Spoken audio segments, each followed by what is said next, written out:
Welcome back to the Max Verstappen podcast. We did take a week off last week, but we're back and running back. Max Verstappen at the helm with new favourite Lando Norris and a brand new guest in Oscar Piastri. So, yeah, the Japanese Grand Prix. Max Verstappen wins very, very comfortably. Singapore was just a blip. Red Bull win the constructors. There's a lot to talk about here, but I feel like we got to start there. You know, it's you have to start with Max winning. He hasn't technically won the he's basically won the championship, but this is the second year in a row where I guess Red Bull in a sense have won it at Japan in some respects. So they won one of the two at Japan. Yes, yeah, that's it. So complete domination, well, at least from one of their cars at the moment. The other one we'll get to in a bit, but well, no, he was complete domination of the field. The other driver was dominating the destruction of cars. Yes, in the field. Some other form of domination. Yeah, true. But yeah, I mean, what can you say about Max to come back from what was easily their worst weekend and just a week later just put in an absolute masterclass? That just seems, it's just what he does, isn't it? But well done to Max. But we did have two McLarens very close in pursuit. But what did you think of the race? We've only just watched it, so our thoughts might be a bit all over the place. But curious what you thought about it. Yeah, it was one where quali outside of Max, who, you know, from the get-go, the day he landed was so relaxed. You could tell he was just in his zone. Yeah. He could have easily been a little worried about Singapore, going, it was a bit of a whatever, but even the media, you know, trying to say things. Is it, you know, the technical regs? Is it just that you've lost something? He was just like, no, it's chill, it's cruising. And from the get-go, he was just cruising, right? While everyone else, because it's a very difficult circuit, because everyone's so close, and because it was so hot, it was quite tricky out there. Quali was quite close. A lot of drivers, you know, nearly kind of lost out all over the place. Really, most expected drivers actually made their way through to the final qualifying, but it wasn't straightforward. And then as soon as the race kicked off, you know, everyone was saying beforehand, it's going to be super hot, super wear. No one knows the strategy. No one knows what tires to start on. A lot of teammates starting near each other. Are they going to play ball? Are they not? As it turned out, a lot of them didn't play ball. You know, really, we get to this point in the year about 70%, 75% of the way through, where sometimes they're trying to, you know, prove who's going to be the strongest, going to rate higher at the end of the year when you compare teammates. So there was a lot of that. Mm-hmm. And I guess just kind of finalizing what we need to on Max from that.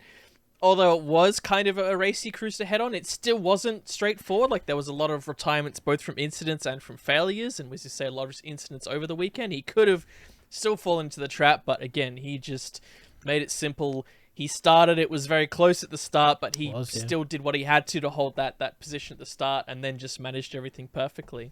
So you got to give him credit for that. And yes, it's exciting to celebrate for Red Bull, even if maybe they would have preferred to see two drivers at the end there celebrating with the team and the flags rather than just one with some orange compatriots around him. Yes, quite. Yeah, I mean, you mentioned the Max, the getaway.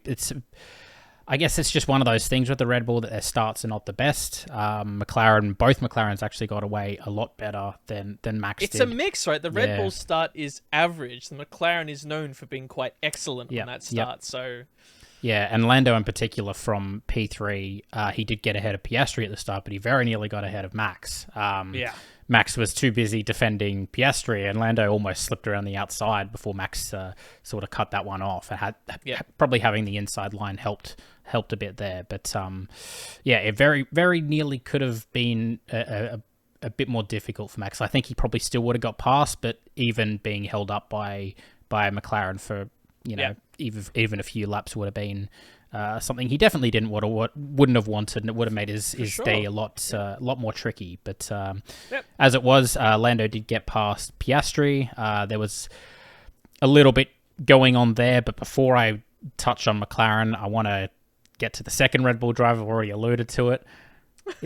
Is Checo losing the plot a little bit? I don't know what's happening in his head to keep doing the things like he's doing. Singapore, when we debriefed on it, you could see there was just a bit of desperation, there was frustration, that disparity between Max and Checo, where Max was, you know, aware of his situation, going, "This is crap, but it's whatever." While Checo, you could tell, was really frustrated trying to do something. And then rather than Max, who kind of came to this weekend relaxed, knowing it was going to be fine, Checo was just far off him. I mean, he was like 8/10 off him in qualifying. Yeah. In the qualifying debrief, when they were interviewing Christian, he seemed to say, "Oh well, anyone in that car will be 8/10 behind Max," and it's like, okay, sure. But then as soon as he gets into the race, there was a fair amount of carnage at the start. I'm more surprised someone didn't stop on that first lap, because there was a lot going around, which Checo was a part of. And even then, that was just because so many different cars got away so differently that you naturally had like 4 wide going to T1, which there's always going to be someone or 2 people that lose out because of that, because that's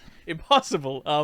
So hard to blame him for anything there, but then immediately after that, he decided, well, that's not enough excitement for my day. I'm just going to turf off half the field and then and then get some free camera time by doing the weirdest thing that we've ever seen in TV in a number of years. So, I think most people don't even know what to make of it. They're just like, just forget about him for the rest of the year. Like Red Bull obviously saying they don't want to replace him. Okay, we're just going to let him faff about and then reset next year, and that's going to be, let's see what you got, otherwise you're out of here within a few races, It does feel like that. Like they have a very, very strong precedent to drop him. Like even if they do go with him to the start of next year. This is Red Bull, who, yes. even earlier in the year, his performances were poor, weren't that, they were pretty easy to say, oh, he needs to pick it up. And this time they're like, it's just a bad weekend. It's like, bad weekend? What the hell was that? Yeah. I think, I just can't, if he's going to keep racing like this, he can't stay there. And I think with someone like, we'll talk about him as well, with Liam Lawson there as well. We also know that Yuki and Daniel Ricciardo now been confirmed signed for AlphaTauri next year.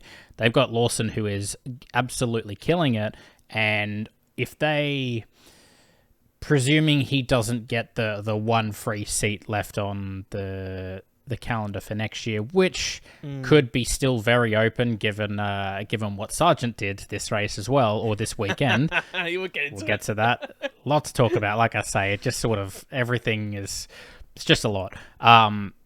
But it's very possible that if he does, let's say he doesn't get that seat and he's a reserve driver and Perez just doesn't make an impact again a few races in, like you say, they could drop him and either put Lawson in the AlphaTauri and move one of the other 2 up, or try Lawson in the Red Bull. Like, they've got that option.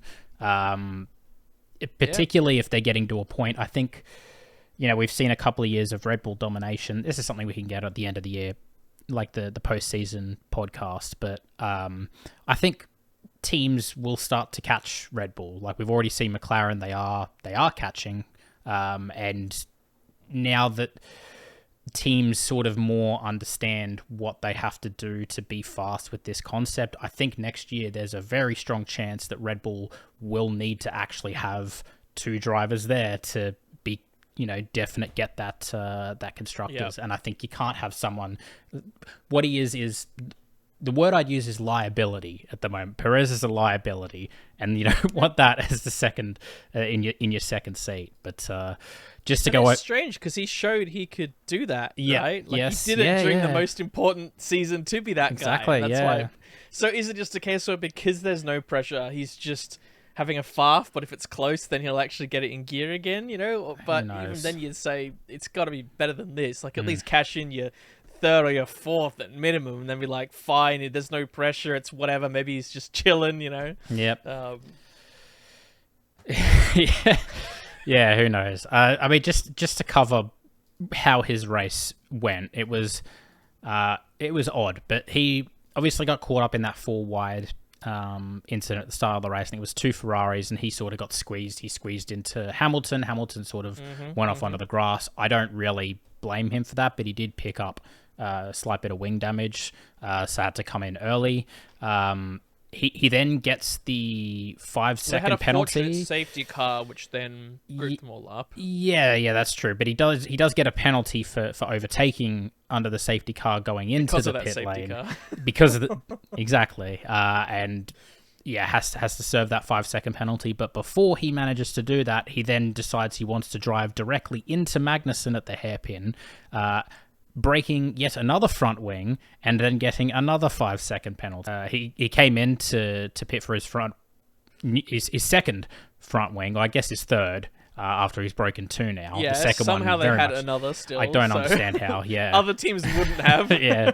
And then serves his first 5-second penalty, and then goes back out and, just says the car's not right, ends up retiring the car. They announce that he gets, obviously, another 5-second penalty. Yeah. So he's in the garage, obviously, completely retired from the race. Out and then car's half been taken apart. Yeah, and then 20 laps later, you see them pan to the garage, and he's getting in the car, and you're like, this is odd. I don't know why he'd want to come back out. You see this sort of stuff sometimes in Formula 2, Formula 3. You'll see drivers get back in when they're like, we figured out, whatever problem they had, they were retired. Like, oh no, we fixed the problem. We just want them to get out there and do laps. This one was a little bit different. If you didn't see or didn't understand from the broadcast or listen or hear from the broadcast, basically he wanted to come back out to then pit to serve his second 5-second penalty to then retire the car, so that way he wouldn't have to serve that penalty in future races.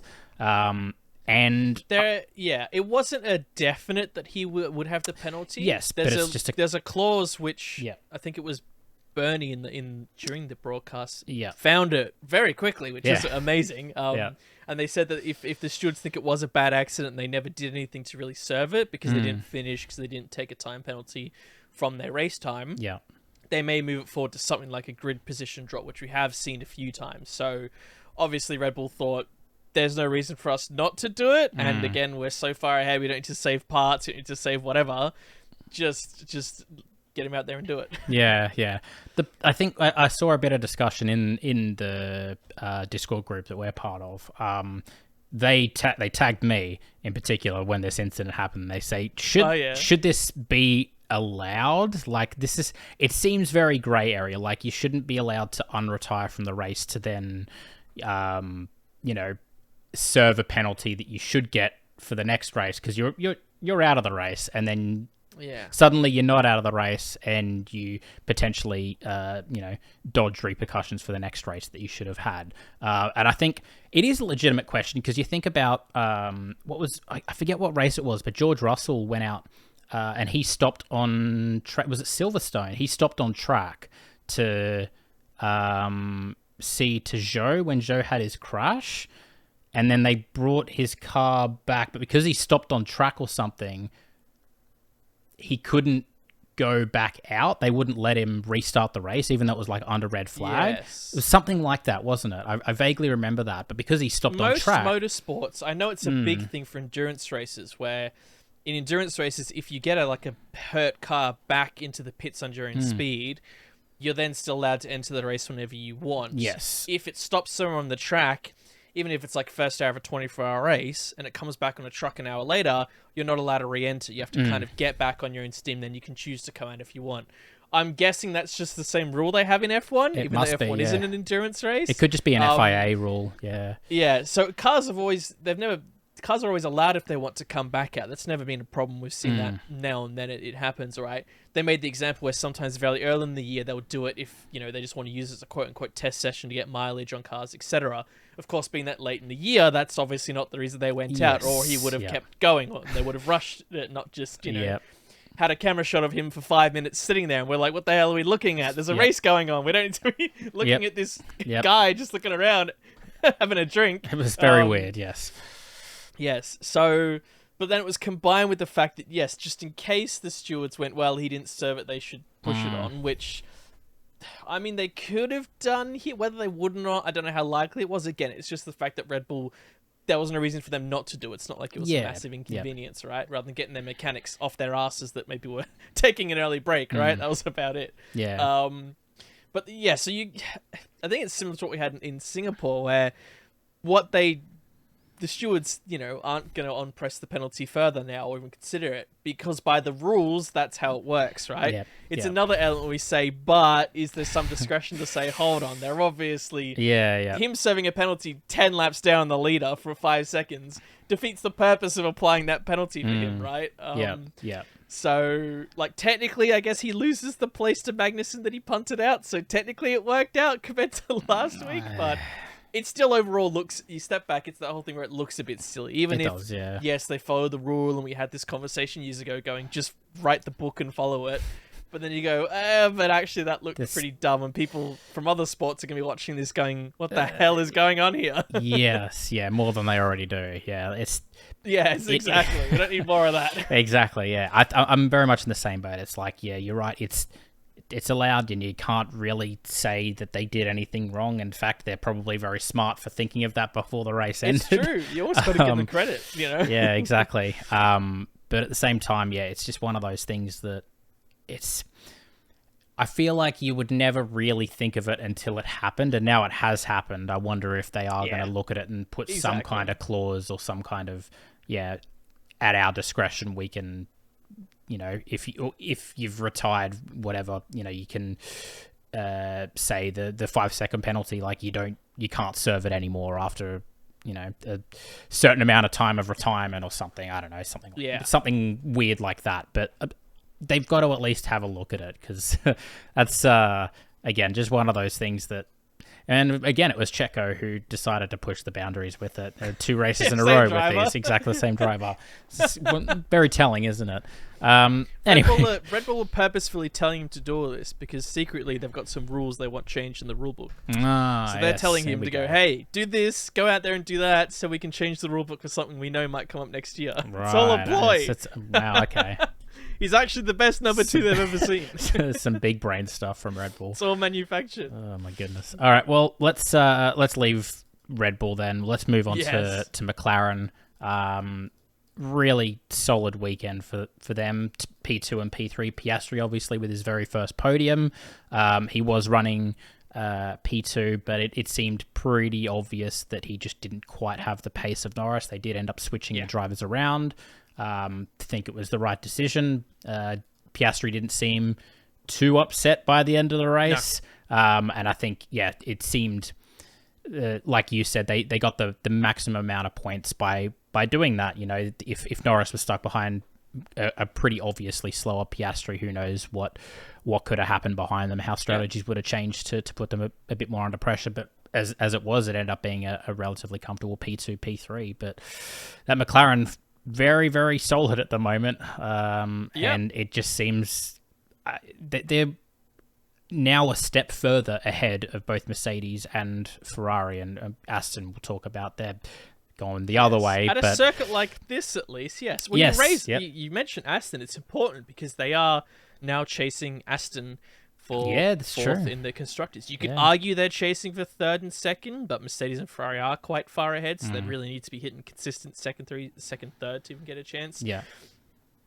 Again, we're talking about Aston a bit early, but it still does the point where McLaren have a legitimate chance to overtake them, when in reality they shouldn't if Aston had 2 competent drivers at the start of the year. True. Anyway. True, yes. But they were very comfortable. It did seem that Norris was just super comfortable in the race.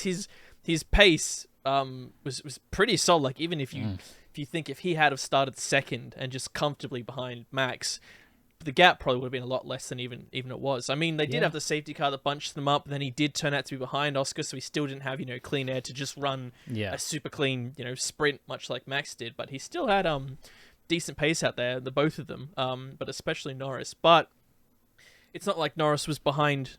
Sorry, it's not like Piastri was behind Norris all weekend, because in qualifying, he did outmatch you when the laps mattered, and he actually set the second quickest lap behind Max with a decent lap that he himself critiqued. He said that his first sector was very good, but he wasn't happy with his second. So both credit that he was the second fastest driver out there, which, again, he's a rookie that replaced Ricciardo. I don't think he could be doing a better job right now for replacing him. And he was still... immediately was critiquing stuff. He wasn't like, second. He was like, I should have been closer to Max, and he would have been happier if he was closer to him. So it's still good knowing if that car and those drivers are closer to Red Bull, both of them are still, they're not just going, oh, yes, second fastest, we're happy with that. They're still like, no. We've got to iron out all the mistakes this year, because if we are close next year, we got to be game on, right? This is the first time we may be close to them in years as a constructor with 2 competent drivers. Analyze every little mistake you're making so we can go for it. So it's good to see that from the both of them. You feel like if they can close this gap going into next year and can keep up the performance and hopefully keep the camaraderie there. You know, we see them in the race sometimes having a little bit of just pass me, and he's going, get him out, you know. Yeah. But I feel like that happens, you know, these especially these races where it's very hot, it's stressful. All the drivers and teammates, we're going to talk about other teams that had much closer interactions than these two did. So, but it is exciting thinking about the future and, as I say, where those two might be if they're actually fighting for wins consistently. Yeah, it's real exciting stuff. Like I say, for next year, I think. I think it's probably still a bit far gone to expect them fighting for wins for this year, but definitely for next year, it obviously seems like they're on the right. They're on the right track in terms of the car philosophy. That seems pretty obvious. There's only so much that teams can do in development, so you'd want to hope that them sort of being so fast in their development in this direction, you would expect over the summer break that they could close up the gap. Although you got to count in the Adrian Newey factor, so who knows? There's always that factor looming. But exciting stuff. Anyway, it's really, really good to see McLaren sort of back where they really should have been for this entire time. It's true. But really good for McLaren. The other two teams that were sort of there or thereabouts, I alluded to it. We have Mercedes and Ferrari. I guess we can. I didn't realize actually finished. They didn't even finish next to each other. No, they didn't. No. Yeah. No, I think good fight between those. Yeah. It's really good. Yeah, we'll talk about. I guess because Ferrari got P4, P6, we'll talk about them next. Sure. I think realistically, probably the best they could have done. I think Sainz could have got that P5. He was very, very close to Hamilton in the end. But yeah, I think the Mercedes shenanigans at the end sort of just held him back enough. Again, we'll talk about that when we talk about Mercedes. But Leclerc sort of ran his own race a little bit, like he was sort of mostly out of the way of most trouble to get that P4, and he just kind of looked faster here. At least in race trim, he seemed faster. I guess even in quali trim, he looked faster, but just looked way more comfortable than Sainz. Although Sainz, like I said, he was very quick on that final stint. Just couldn't quite get past Hamilton. It was very, very close though. So yeah. But yeah, those Mercedes ended up P5, P7, again, splitting the Ferraris. Russell attempted the one stop. I didn't think it was possible. He did it. It wasn't very He almost made it work. It could have been a lot worse. Yeah. He maybe could have been a place or two higher, but again, they thought about that they should go for it. I mean, early on when Sainz is one of the last to stop off his tires from that front group, everyone else had boxed, and I think, if I didn't mishear, he even came on the radio to say this feels pretty good. So I think he was even trying to say to the team, hey, should we try something different? Yeah. But as soon as he said that, he immediately came into the pits. The team obviously went, it's too risky, we're in a bit of a close battle here for constructors, let's just be safe. But on Russell's side, when he kind of suggested, hey, let's try it out, I think the team went, sure, like we're probably going to best case end up 6th or 7th anyway, and this could get us much higher, and even if it's not, it looks like over the rest of the field, the top 4 constructors down, we've kind of got them covered anyway, so what's the worst that could happen, right? Yep.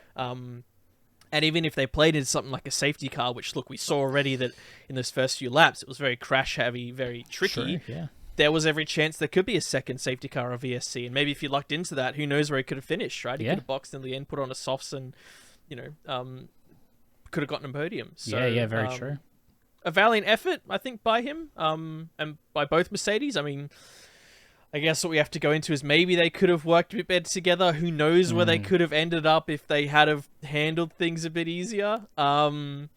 I guess because we're doing this straight reaction, we haven't had a chance to hear really what the drivers say afterwards, right? Like sometimes one of them might put their hand up to say that was silly by me, or they might say, no, the team told us to battle. We had fun. It was great. And then they go, well, if they're happy to battle, then they're having fun. But on the radio, similar.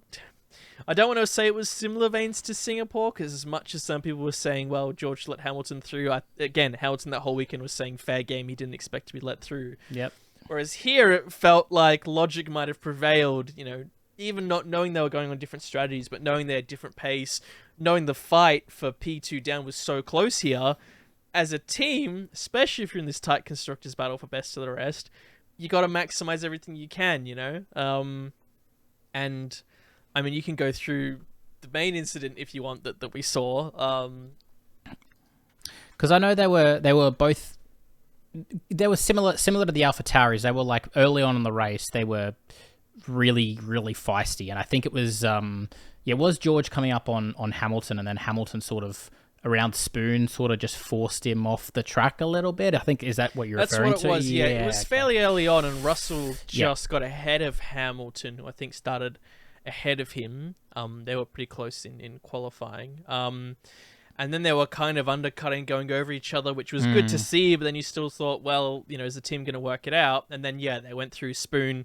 Hamilton, you could kind of tell, wasn't going to give him the run because he wanted a good line through there, but he ended up going off the track himself. So sometimes, very common, you'll see a car, unless the other guy's so far ahead that they deserve that outside line, then the car on the inside is kind of allowed to take the normal racing line, or the car on the inside, rather, can take the racing line. The car on the outside kind of has to concede before then, or just run wide because they just want to try and prove a point, even though it doesn't really work out. Yeah. But here, Hamilton didn't even make that line. So if he was fighting someone else, sure, he's really trying to keep the pace, but A, it was his opponent, and B, that made his line 10 times worse anyway through there.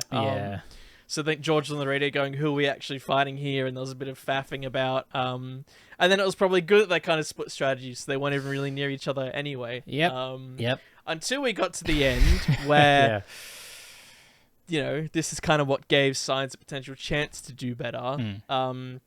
Where Russell was, of course, falling back with those two stopping, and he was on his one stop, struggling quite a bit out there. And we had Hamilton coming up on him. And we thought, is he just going to let him breeze past? Is he actually going to fight him? Because we even heard Piastri say it was very important to get past George very quickly, because if you got stuck behind him for a few laps, although you've got that pace advantage, because it's so hot here and everything, you actually can just get stuck behind someone. You can start roasting, similar to as we saw in Singapore. And he didn't kind of immediately let him through. And then we saw Sainz closing in. And you thought one of two things. You're either thinking, well, are they doing this because they think that Sainz is going to get them both and Hamilton's not going to charge forward and get anyone, and therefore this is actually the best way for the both of them to keep Sainz behind to secure the fifth and the sixth for the team, right? But then Hamilton started to get really heated. Then George wasn't sure. The team wasn't sure. And it seemed like George let him through, which looked pretty much like he was doing it on purpose. Whether he was doing it himself made the call. The team did. The team did. They called it over the radio. The team said, it was an instruction to let him through, and he ended up doing it. He played the team game. I think there was every chance that with the pace that Sainz was showing, I think there was every chance he could have overtaken both of them. They did. Yeah, it was risky. Yeah, it was very risky. It was as Sainz said on the radio, they were trying his own trick against him with the whole DRS thing. Initially, that was like, Hamilton behind George trying to give them DRS, trying to do it that way. In the end, letting Hamilton pass. They swapped them to try and do it the reverse way. Which makes sense with the faster car in front. You kind of want that. You want the slower car behind to get that DRS. And because if Sainz does come through, then Hamilton knows at least he can try push to then break it, right? Which is what happened. We saw Sainz come through pretty quick, and then there was a case of saying, okay, well, if he actually closes into Hamilton super quick here, well, then this was obviously the wrong play. Because if George had to let Hamilton through straight away, there would have been a big enough gap. But it probably turns out what they tried, I think, was the best bet. So although Sainz closed a little bit and he was hungry for it, he didn't end up closing it anyway. So as much as they did mess about, they'll probably talk about it after and debrief it and say, hey, next time if it pops up, maybe we'll try this. But I don't, they didn't throw anything away here. I think they actually, in the moment, made the good call here. I think so. Yeah. I think that was probably the best decision they could have made. Like I said, there's every chance that Sainz gets past both of them if they try and hold station like they initially tried to. Swapping the drivers at least gives Hamilton a P5, so it gets him a few more points there. So, which again is very important this late in the season as they talk about. So, but I guess let's look at a few more teams down the grid. We've alluded to AlphaTauri. Lawson finishing just ahead of Tsunoda, just holding him off by less than a second right at the end of the race. They were sort of together for a lot of the race, and particularly that very first lap before the safety car was thrown, Lawson seemed to be making quite a big statement. Fighting tooth and nail for it's it. Good, yeah. So, it was getting very, very feisty there. I think it was all clean. I didn't see any contact or hear about any contact or any. No, they were certainly close message. To each other. Yes. They could have easily bumped each other, and I think the team would have been unhappy. So the fact they kind of sorted it out like boys and got on with it, or like men rather, I guess, considering they sorted it out. Yes, true. I think credit to them. And then we got partway through the race. We saw that Yuki had boxed earlier, and he of course got ahead because the undercut here was pretty strong as long as you weren't stuck in traffic. Yep. And we thought a bit. Some people, were saying, "Oh, well, they've just put him forward because it's one of them's got to stop first." And normally the driver ahead gets preferential treatment because that's the best way to sort it out without causing a farce, right? Yeah. Unless for strategy reasons or otherwise, you do it the other way around. But then it turns out that Lawson actually had a really short middle stint and boxed really early, and that meant he actually came out. And he was like 7 or so seconds ahead of Yuki, but Yuki had far fresher tires. It was like five laps fresh tires, yeah. Yes, yeah. So again, I didn't. Again, I'm not saying, oh well, they did that to go, hey, well we've reset the playing field now, have fun and see who's the better of you two. It's almost just convenient it worked out that way. I think. Yeah. They were of course battling like Zhao and the Haas and others out there, of course. So it wasn't just that straightforward.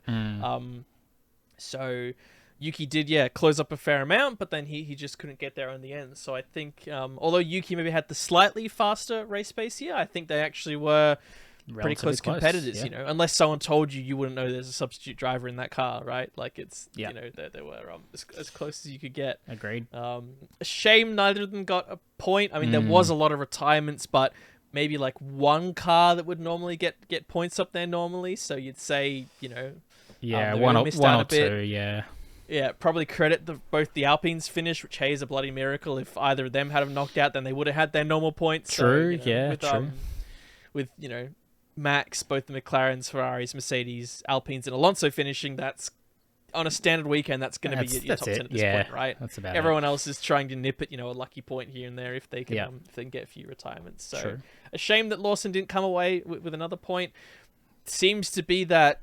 Look, Danny should be okay to come back for Qatar, but it's not confirmed. Most people are saying he is, and then some are going, I don't think so. It's like, he's the one that's going to make the call. That's it, yeah. He's apparently doing some, I don't know if it was already or if he's coming up to do some simulation, like trials to see how good the hand feels. I think, there's a lot of speculation that he won't be right for Qatar. I think there's still more rehab to do.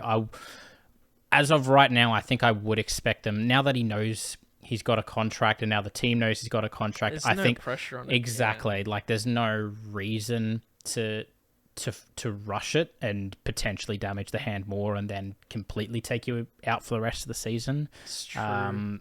So I would be surprised unless he was 100% fit. Like that hand was 100% fine. I'd be surprised if he or the team risk him for Qatar. So we may just get Lawson for one more race, which would be really, really good. Maybe he can put another stamp of approval on the Red Bull window or on the Williams window or the fucking Aston Martin window with that. He's done as well as he can, I think, in that car in the races that he's had. I think if he doesn't have some kind of seat at some point next year, some full-time seat, people would be very upset. I think it's another one of those Piastri situations. It feels like where it's like he needs to find a seat somewhere. He's too good to be sitting on the sidelines. So, but he's obviously just got to join. Andretti, right? Andretti, hold out for a couple of years and then stay there for the rest join of his Audi. career. Hey, there we go. Lawson Norris Audi super team, right? That's what everyone. He had it here first. Man, I didn't even consider that.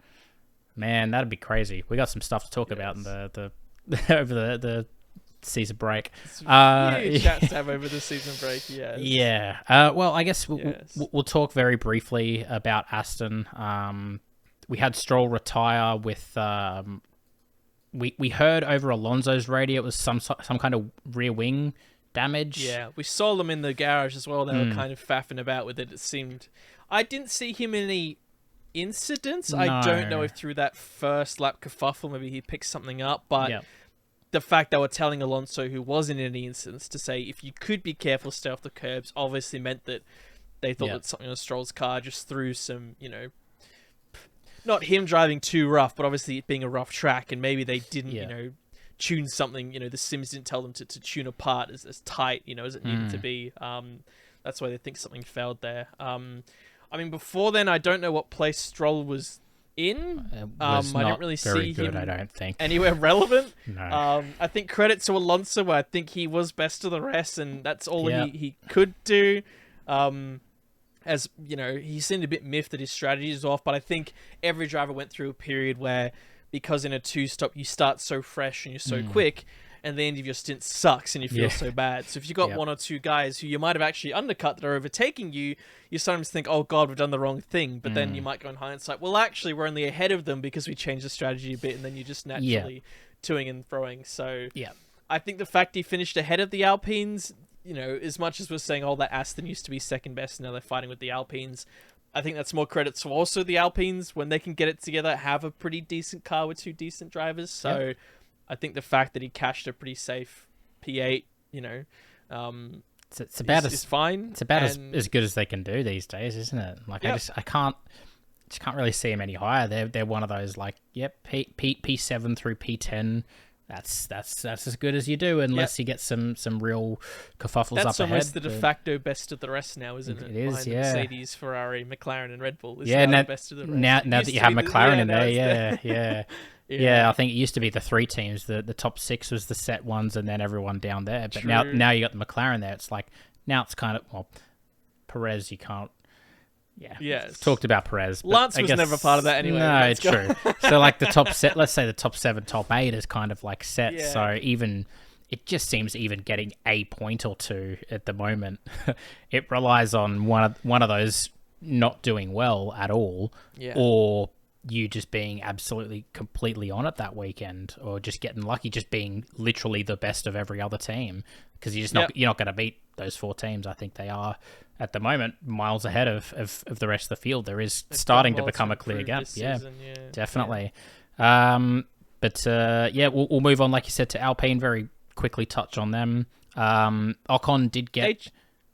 Sorry, go on. I was just going to say Ocon got caught up in that T1 scuffle on the first lap. Yes. He was the one who actually went into.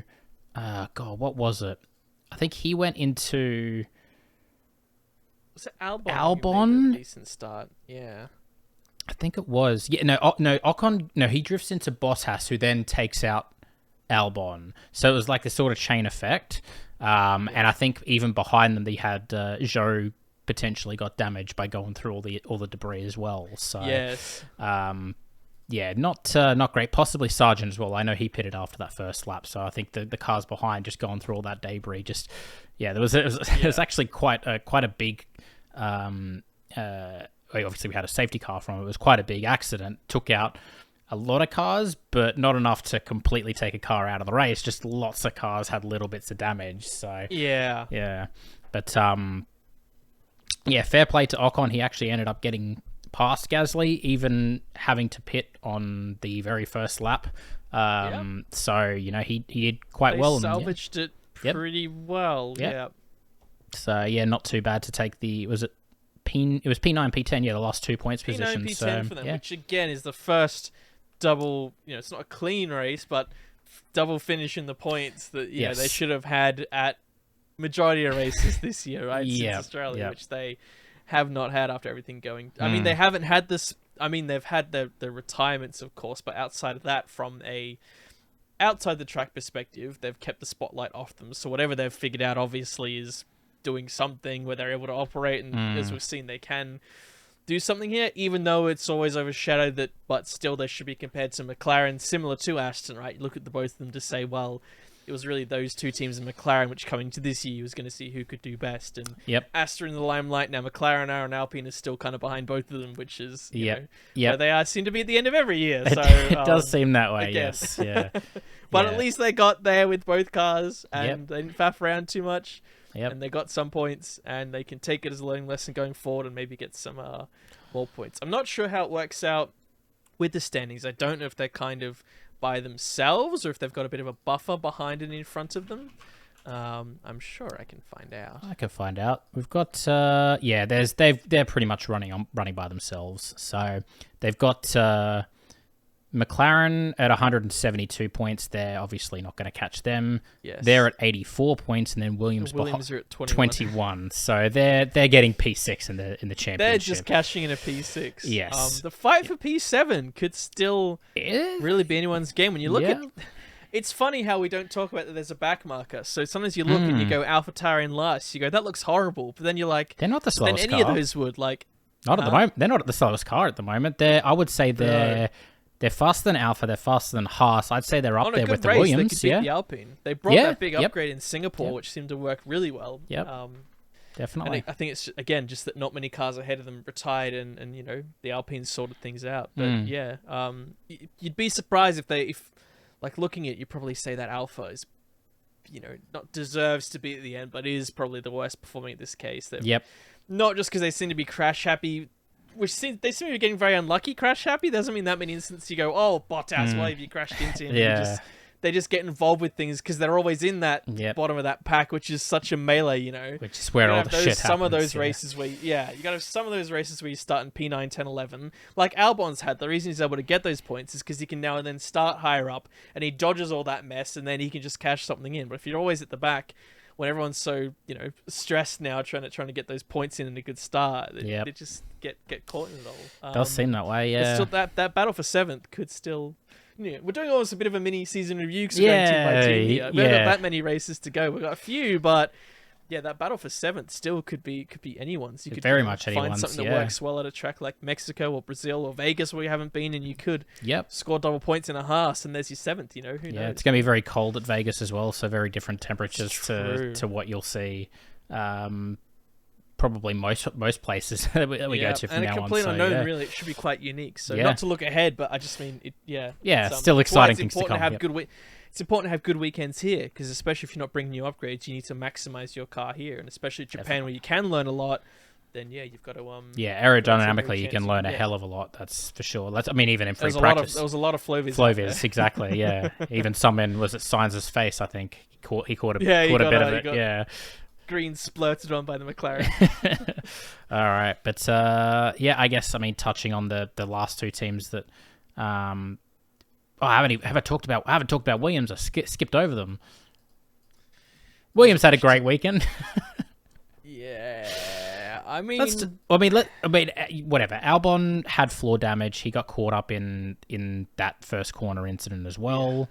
That's, you know what, it happens. I don't know how strong Williams would have been here, so, you know, it is what it is. Sargent, I feel like he even maximised what he could do in qualifying as well, getting 13th. Like, if you talk about tracks that shouldn't suit them, yes, we've seen them be good at tracks that shouldn't, but a super hot day at a circle like this, you'd think is like the most anti-Williams thing ever. Yes, so very much so. The fact they're both out, you're like, it's rare they would have gotten anything better, so in a way it's better that it happens here for Albon. I'd be surprised if they got points at all. So yes, but it seems to happen everywhere for Mr. Eagle American. Yeah. Let's go.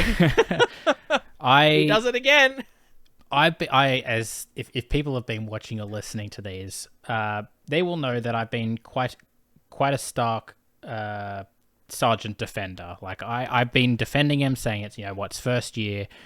He has the pace. The team are backing him. They seem to obviously see that he has something there. I think you just need to give him a little bit of time. This weekend, he crashed in qualifying and basically totaled the car. They had to repair it overnight for the race. He then crashes again in the race. As we mentioned before, he decides to lock up and go straight into Bottas, who... it takes him out of the race. I think that's the incident that takes him out of the race as well. Yeah. He's It's not really good enough. He's crashing far too much. There are far too many mistakes right now. Like that's 3. It would be one thing if he was just slightly off the pace and he was at least getting weekends together to talk to the team and figure things out, right? Yeah. But on a weekend where, it's like as soon as there's a tricky-ish weekend, he's like the first to make the mistake. It's not like it's really hard and then he's finding a way through it still, and you go, well, at least he finishes, right? He's as you say, this weekend especially, going into it, it's like, right, this is the race to actually sort it out. Yep. We're not expecting anything. Just get to the end, make it safe, maybe make a pass or two, otherwise brilliant. And then he has that quali incident. You see the mechanics just going, the scenes, we've never seen scenes like that for ages from mechanics, just going, not head again. in their hands, like, they're really? just sitting there just like, oh god. Yeah. And then in the race, just what was that? Like it's not even like he just ran a bit wide. He just locked everything up and then just okay. And great, Bottas even tried to avoid him and like try and take the real wide way round, and still he just goes straight into him. It's not like he couldn't see him. He saw him there. So this, again, if you feel like even going to this round, if he just has a clean rest of the year, you go, okay, keep him for another year, half a year, even see what he does. But you're going to be hard if you're like James Vowles or anyone else to really sit there with a smile on your face going, he just needs time. It's like, really? Like, you also know we're in a cost cap era, and we know that part of the reason Mick got a lot of slack was because he was costing that team a lot of money with his incidents. That was a big reason why I felt like they turfed him out a bit early. Yep. And this has got to be at that stage, if not surpassed it. So he only has himself to blame, though. I mean... Yep. Yeah, I agree. I mean, we had James Vowles on the pit wall, and they talked to him after his crash, and he not in the same way that obviously Gunther Steiner would have talked about Mick, but he basically said in his own way, like, it's not really what we're looking for. It's not really good enough, in his very elegant way of speaking. And if James Vowles is saying it, yes. Especially when there's so much other talent there. Not that it wasn't there already, but now that it's extra here. Yep. And now it's proven to be here over multiple races. There'd be a few other teams calling him going, by the way, that deal, we'll double it now if you want, because we know you're tempted. Yep.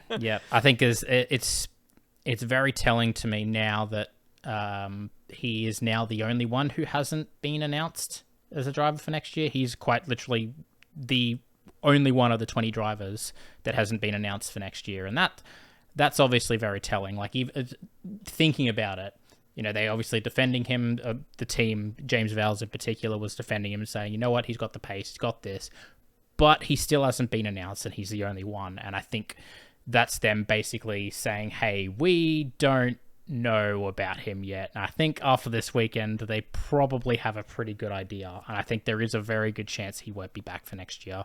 After this weekend, like, I think he really has to show something pretty special from now. Otherwise, I think he could be gone. It's like you say, with Mick and Haas, you can't be making that much damage, because it's making it hard for them to develop the car where they want to. It's particularly that they've actually started to get a car that is starting to get competitive again and can put them in the points on a regular basis, and he's setting them back. It's the same as the Aston thing. Yes. It could cost them 7th. Getting 7th for that team would be pretty bloody huge. If they lose it out by a point or two, you ain't blaming Albon. He's the one that, as much as Alonso's done, is really, on those days where they've been strong, put it in there. And Sargent is sitting with a fat 0 with De Vries and Ricciardo, which, if you're sitting with both of those, you should be doing a bit better. And Ricciardo's probably not going to be sitting there next to him by the end of the year, unless there's a travesty in for him. When you're sitting with Nick De Vries on 0 at the end of the season, and you've done a full season, and they've already turfed Nick De Vries after 10 races. Yeah, I was going to say, gee, what happened to him? Yes. Then there's some real issues there for sure. So anyway, I guess we'll touch on. Like I said that the last two teams I had here were Haas and Alfa Romeo. We've already sort of talked about Bottas getting completely punted out of the race. Yep. He obviously was not happy on the radio. Zhou did end up finishing the race, but he did say over the radio he thought he picked up damage from that Turn 1 incident going through all that all that debris. So whether or not he may have had more pace, I think even if he didn't, again, like who was he going to beat? Like the AlphaTauris have seemed very quick after Singapore, and they seem strong here. And then like the Alpine seems strong, and he got ahead of the Haas. So it's like, I guess, what more could he have done? Like maybe it would have looked better if both the Williams were there and he finished ahead of them. If Stroll was there and he finished ahead of them, then maybe you'd say it looked a bit better. But I think we don't know where that car's good at. It's the reason why we don't really know where to place them, because like, did they just in May decide we're focusing on next year? Did they just get some updates wrong? I haven't really looked into them that long, because I don't think the F1 world is really focusing on them when there's so much else to look at that is interesting, right? It's like different from the Haas, which again seems to like qualify all right, but even here they didn't qualify that great. So the fact they didn't qualify that great probably means they would have struggled. Hey, everyone said it's tyre way, so the Haas is like, oh shit. They weren't expecting anything. Very true. Yep. I guess we're talking about both of those teams, but without more retirements, without a second safety car even, I don't think they could have cashed in on anything more, right? The fact that both the Haas finished, I think, is credit to them. Again, when other teammates and rivals were knocking each other out of the park. But not much else for picking, especially this late in the year when there's less chance for the field to be so modeled up from surprise upgrades or whatever. So there you go. Yeah, I guess we'll have to see where they stack up at Qatar. I don't know what the temperature is going to be. Is that another night race at Qatar? It is. Yeah, we've got similar time they do in Bahrain. So. And we found out it's a sprint weekend, which we didn't realize, and it's such a waste. Such a all waste. All these iconic circuits we have sprints at, and then. And Qatar. I'm not looking forward to Qatar. I get the feeling it could be the most boring race of the season, but we'll talk about that in the preview. Do you know what happened last time we raced there? Nothing. Nothing happened. Was that because it was the Bahrain round 2, which was at that sprint circuit. Which bring that circuit back. That was good. I'd have that over Qatar. That was a fun circuit. Yep. The outer loop. Preface it by saying, I know that sometimes people are also understandably very harsh on Saudi Arabia and Qatar because of the political climate and everything they're racing in. And I know that Bahrain isn't an exception to that, right? I know that they're have those similar issues and connotations and such. The fact is we're racing there anyway, and therefore if we're racing there, well then at least have a good race. There's some degree where at least the track is good, right? Like call it whitewashing, sports washing, whatever you want, right? Like there are things to that, but at least Bahrain brings a decent event, right? But Qatar is like, it's a circuit, but what's it, Circuit Losail, I think it's called. Losail, I don't see much that makes you go, this is going to be great. I don't remember even really what happened there last time we were there. Nothing happened. Nothing happened last time. That's the whole point. It was so boring. It was the most boring race of the year. It wasn't last year. 2021, because 2022, I think they had the World Cup, wasn't it? That's why we couldn't go there. I do remember it because I remembered someone odd got on the podium. It was Alonso got on the podium for Alpine. That's what I remember. Damn, bro, that's crazy. I knew there was something that happened. Basically, nothing happened. I remember being like so bored by the end of that race. So, anyway, well, let's leave it at that. I mean, this race was really, really good. At least we've had a couple of real banger races in a row. So, very happy with that. I think this was one where the average fan, or no, that's the wrong word to use. Where someone who's less invested in plebeian the sport fan. No, I'm not trying to say that. You know what I mean. I'm trying Turbo to Virgin. Let everyone, maybe your partner that sits down to maybe check out a race with you, or your friends or whatever or something, because it's during the day and you have it there. Like, it's during the day, we'll watch with you, right? Maybe if they were watching it, they would have gone. It was fine, but there wasn't that much of a fight or anything. But I think for us, it was actually really enjoyable. When you start to it's one of those when you start to understand how strategy works in the sport. That's when these races like this become interesting, because you sort of start to understand why. I guess why the events that happened in this race are interesting. But like you say, from an outside perspective, it could seem quite boring, particularly when up two front. Teammates get close and you go, whatever. We're like, whoa, that's big news. Exactly. So, but thoroughly enjoyed this. It's been another episode of the Max Verstappen podcast. I'm sure we'll have many more of those before the end of the year. It's actually official. Yes, it's canon. It is canon. But yeah, that's it. That's all I had. And I think we've just about covered everything there. So yeah. But yeah, thanks. There's nothing the FIA really did that wrong this weekend. We haven't asked that question a little bit. I think so. Calling the VSC was probably right, and the safety car was probably right. They got it cleaned up super quick, so good job. It's fine. Yep, it was all good. All good. I think the penalties were fine. They did wrong? Not really. There was a couple of penalties that they probably could have given. I think they didn't give the penalty for the Hamilton-Russell one, but being teammates, you don't really penalty that. Yeah. I did like that they came into this weekend and they said, hey, it's Singapore. We recognize we probably should have treated a few instances differently. The fact they even said that, I don't remember the last time they came into a weekend and said, for the previous weekend, we're putting our hands up. Like sometimes they can say, oh, the drivers talked about this and that, so we might make some changes. They just came in, they said, actually, we should have looked at it differently. So if anything, maybe there's a bit of an applause for them. I think they probably did pretty well. So keep it up. Fair play. Fair play. But that's it from us. Thanks everyone for watching or listening, and we'll be back in about a week's time for our Qatar preview. Woohoo. Take care, everyone. Bye.